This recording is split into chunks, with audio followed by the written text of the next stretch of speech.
नमस्कार दोस्तों, मेरा नाम है चिराग गोठी और आप देख रहे हैं क्राइम तक। ये बतौलेबाजी शो है, लेकिन आप मिस कर रहे होंगे फारूक हैदर भाई को, क्योंकि आज वो छुट्टी पर है। उनकी जगह मनीषा झा हमारी स्पेशल गेस्ट के तौर पर आई हैं। हालांकि मनीषा का काफ़ी वास्ट एक्सपीरियंस है मीडिया में, अभी इन्होंने ज्वाइन किया है टीवी टुडे। बात करते हैं समीर वानखड़े केस की।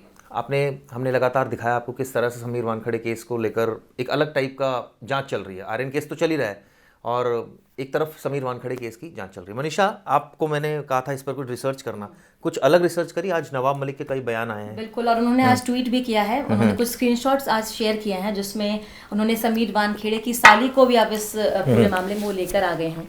लेकिन इस पूरे मामले में जिस तरीके से अब तक समीर वानखेड़े अपना स्टैंड ले रहे हैं, उनकी पत्नी अपना स्टैंड ले रही है, ठीक इसी तरीके से आज भी जो आरोप लगाए गए हैं नवाब मलिक की तरफ से, उस पर भी उन्होंने अपना स्टैंड लिया है और बोला है कि ये केस जो है वो बहुत पुराना है। जब ये केस शुरू हुआ था, जब ये आरोप उनकी साली पर लगे थे, तब वो एनसीबी में भी नहीं थे और उनकी शादी भी 2017 में हुई है। और इसी को लेकर उनकी पत्नी ने भी यही पक्ष सामने रखा है और कहा है कि ये बहुत पुराना मामला है, इससे कोई भी ताल्लुक नहीं है समीर वानखेड़े का। लेकिन एक बात उन्होंने कही जिस पर मैं चाहूंगी कि आप बताएं, क्योंकि जब हम भी प्रेस रिलीज करते हैं, हमने देखा है तमाम चीजों को, तो नाम जो है वो डायरेक्टली हम नहीं लेते हैं, खासकर जब कोई महिला, कोई विक्टिम, इस तरह की चीजें होती हैं। लेकिन साफ तौर पर नाम भी आज लिया गया जिसको लेकर आपत्ति जताई है समीर वानखेड़े ने, उनकी पत्नी ने। तो ये कितना सही कितना गलत है आज के इस? देखिए, सबसे पहली बात तो ये है कि जो समीर वानखड़े पर जो डेली एक आरोप की झड़ी लगाई जा रही है, आप देखिए, हमारे व्यूअर्स भी ये हम लगातार दिखा रहे हैं। रोज मुझे लग रहा है इनके पास 10-15 आरोप हैं। एक डे फिक्स होता है कि भाई आज एक आरोप आज लगाते हैं, एक अलग दिन लगाते हैं। अब साली पर आरोप है कि ड्रग कनेक्शन है। वो कह रहे हैं मेरी शादी एनसीबी में तब मैं था ही नहीं, जबकि बात हो रही है।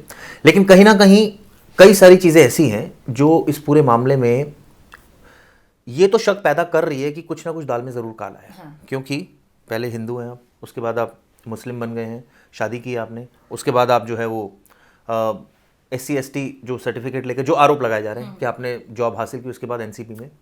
तो मुझे लगता है कि ये मामला जो है ना, अगर मैं इस तरह से बोल रहा हूँ ना, तो कई व्यूअर्स ऐसे हैं जो बड़े एंटी हो रहे हैं। वो कह रहे हैं कि आप एकदम नेगेटिव अप्रोच रख रहे हैं समीर वानखड़े। ऐसा हमारा मकसद नहीं है दोस्तों, और मैंने हमेशा से कहा है कि हम सिर्फ फैक्ट्स को आपके सामने रख रहे हैं।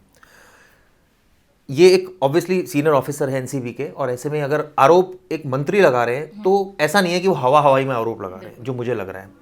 तो इस केस में भी अब जो ये आरोप लगा रहे हैं, हालांकि देखिए, अब वो कह रहे हैं कि उनका कोई संबंध नहीं है, तब जो है पुराना मामला गड़े मुर्दे उखाड़ रहे हैं।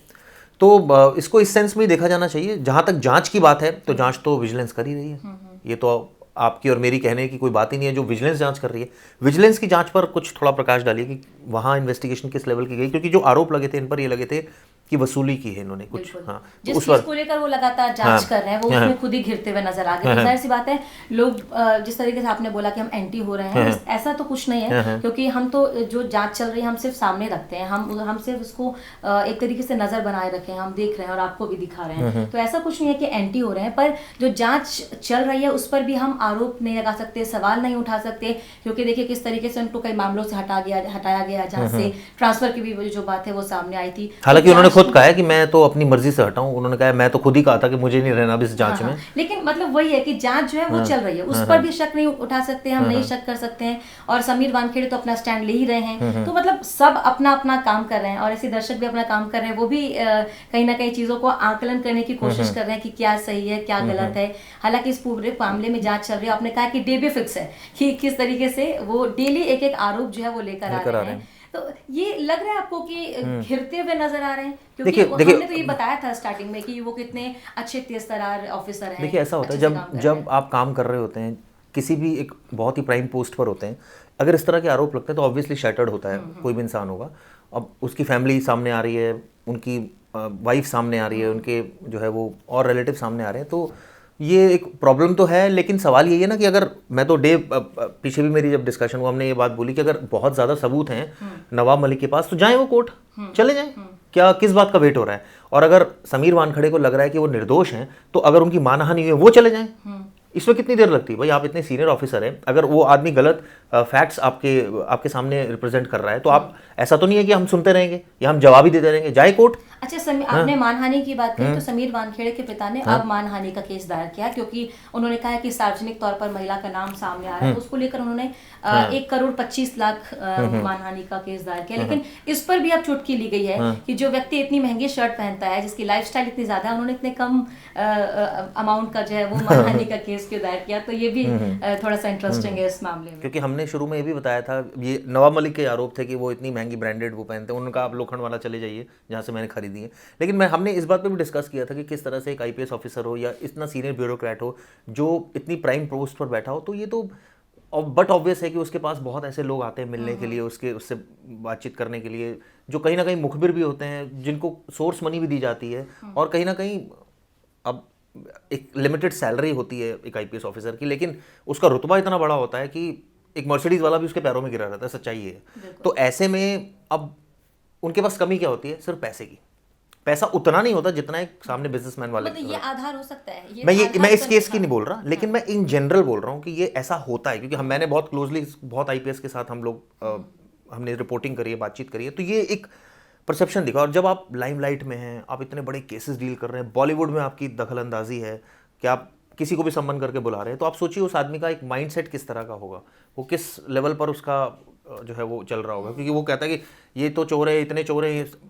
नॉर्मली ऑफिसर बात करते हैं यार इसने तो इतना काम किया, इसने इतना किया, तो उनका जो पर्सपेक्टिव होता है सोचने का, वो बिल्कुल डिफरेंट होता है। तो हमने इस पर डिस्कस किया था। वो मैंने इसलिए डिस्कस किया ताकि लोग ये ओपिनियन ना बना ले कि हम इसको बोल रहे हैं, ऐसा नहीं है, लेकिन ऐसा होता है, ये बात सच है। लेकिन ये केस बहुत स्कैटर्ड नहीं लग रहा। अब जैसे पहले जो है वो आर्यन खान से मामला शुरू हुआ, उसके बाद अब उनकी फर्जी सर्टिफिकेट तक, उनकी दूसरी शादी तक, उनके धर्म तक, और ये तमाम जो आरोप नवाब मलिक लगातार लगा रहे हैं, अब उनकी साली तक, उनकी पत्नी भी बार बार सामने आ रही, बहुत स्कैटर्ड हो गई हैं चीज़ें। ठीक कह रहे हैं बिल्कुल। और जिस तरह से ये हो रही हैं, ये एट द एंड जो मुझे लगता है, जैसे हमने पहले भी डिस्कस किया कि 3,000 करोड़ ड्रग्स पकड़ी गई, उस पर डिस्कशन नहीं हो रहा है, एक छोटी सी ड्रग की मात्रा पर डिस्कशन किया जा रहा है। लेकिन अब सवाल बहुत ज़्यादा है। और आजकल मनीषा एक चक्कर और भी है कि जो भी ऑफिसर होता है ना, वो ज़रा सा भी अच्छा काम कर दे या बुरा, वो सोशल मीडिया पर उसको इतना हाइप क्रिएट कर देते हैं कि पता नहीं क्या हो गया, ये मतलब कितना बड़ा ऑफिसर है काइंड ऑफ।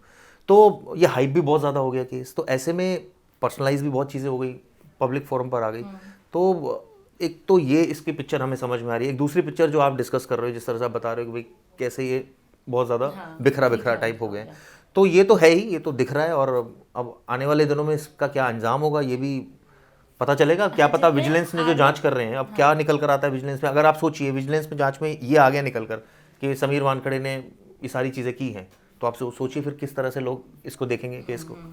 और नवाब मलिक जितने आरोप लेकर आ रहे हैं, दिलचस्प बात यह है कि उतने आरोपों का जवाब वो उतनी स्ट्रांगली दे रहे हैं। हाँ, दे रहे हैं हर आरोप का। उनकी पत्नी, उनके पिता, वो सब आ रहे हैं सामने, फ्रंट लाइन पर आ रहे हैं, जवाब दे रहे हैं, बकायदा अपनी बात को सामने रख रहे हैं, कोर्ट भी जा रहे हैं। तो कहीं ना कहीं कॉन्फिडेंस भी कुछ कह रहेगा कि वो सही भी हो सकते हैं। जैसे मैंने शुरू में कहा था कि कोर्ट नहीं गए थे, तब तक डाउट था। अब कोर्ट गए हैं तो मानहानि का तो ठीक है, अच्छी बात है, वेरी गुड भाई। अगर आपके खिलाफ कोई गलत आरोप लगा रहा है तो ये तो आपका धर्म है, उसको सिद्ध करें वो गलत नहीं है, आप बताएं पब्लिक फोरम में। क्योंकि अब आप पब्लिक फोरम में बैठे हुए हैं, अब आपकी हर चीज़ जो एक्टिविटी है वो वॉच्ड हो रही है और हर सोशल मीडिया पर आ रही है। तो मुझे लगता है कि इस केस का क्या आगे हश्र होगा तो देखने वाली बात होगी। मनीषा ने अपने बहुत वैल्यूएबल्स पॉइंट्स रखे। मनीषा, जाते जाते कोई रैप अप कर दीजिए इस केस को पूरा। बिल्कुल, इस केस में शुरू से तो हम आपको लगातार दिखाई रहे हैं कि क्या क्या हो रहा है, और आज की जो अपडेट वो यही है कि नवाब मलिक ने आज भी ट्वीट किया है, कुछ स्क्रीनशॉट शेयर किए हैं जिसमें उन्होंने आरोप लगाया है उनकी साली, जो खुद इस पूरे मामले में ड्रग्स केस में बहुत पहले 2007 या 2008 के करीब इस मामले में रह चुकी हैं, जिसका साफ तौर पर उसे खारिज कर दिया गया समीर वानखेड़े के परिवार की तरफ से, उनकी तरफ से, उनकी पत्नी की तरफ से। मामले में जो भी अपडेट होगा क्राइम तक पर लगातार हम आपको देते रहेंगे। धन्यवाद दोस्तों।